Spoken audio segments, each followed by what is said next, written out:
Welcome back, everyone. We are jumping right in today with an explainer putting the spotlight directly on Competency 005, Theater and Cultural Responsiveness. If you're an educator, particularly in that early childhood through 6th grade space, you already know that bringing theater into your classroom, well, it's about way more than just, putting on a cute play. It's about baking cultural responsiveness right into the heart of your instruction. And we're going to break down exactly how you can do that effectively, respectfully, and beautifully.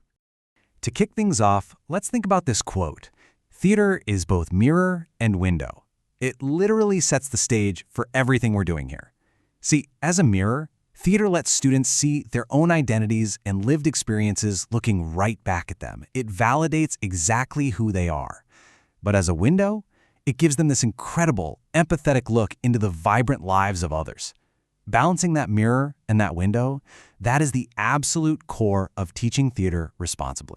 Because at the end of the day, theater reflects lived experience. The stories, the histories, traditions, and identities of real communities. We've all seen it, right? Those well-meaning but kind of misguided classroom plays that accidentally slip right into caricature. Teaching responsibly means we absolutely have to avoid that. How? Through super careful text selection and really intentional guidance. We aren't just handing out a script and yelling action, we're making sure we actually honor these real cultural narratives. So, let's get right into the mechanics of how we actually pull this off with the responsive micro-routine, a really handy K-5 framework. Okay, I absolutely love frameworks like this because they make these big, high-level concepts immediately actionable for you. This is a practical, 4-step routine you can start using tomorrow. It's context first, language matters, representation check, and reflect respectfully.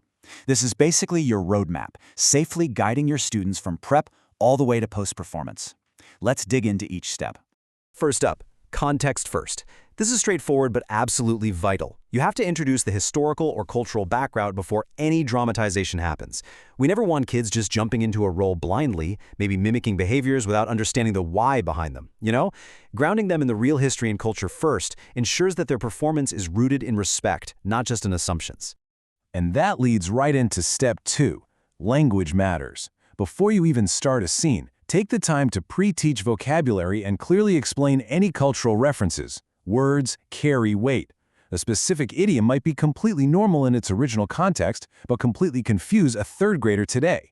If we don't clear up those references ahead of time, students might inadvertently misuse them or just completely miss the deeper meaning of the piece.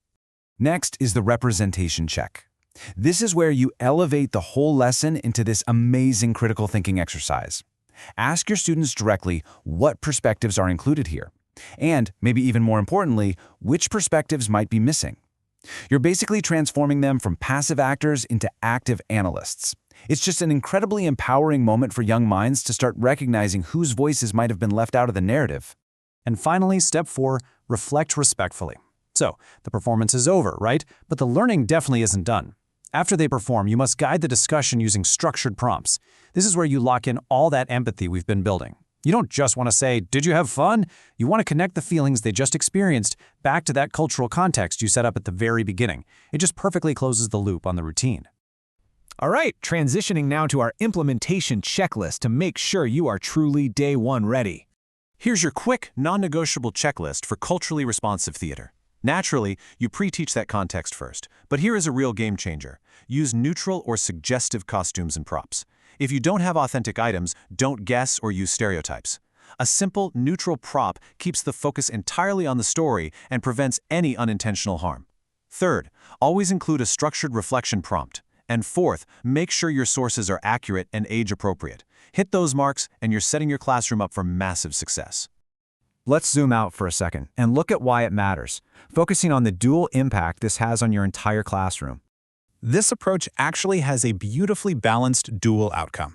For you, the teacher, it deeply strengthens your ethical teaching practices and directly supports the expectations in Competency 005 and Descriptor G. It proves you're teaching with real integrity. But for the student, it develops critical empathy, critical thinking, and a profound respect for diverse perspectives through embodied learning, meaning they're learning by literally stepping into someone else's shoes. You're hitting your professional mandates while nurturing this deeply transformative learning for the kids. It's a total win-win. Which leaves us with this final thought. As you wrap up this explainer today, I want you to carry this specific question with you into your next lesson planning session. In your next theater lesson, whose perspectives are included and whose might be missing? Keep that mirror and window mindset front and center in your teaching. If you do that, you're not just teaching theater, you're teaching your students how to see and respect the world. Thanks for joining me on this explainer, and happy teaching.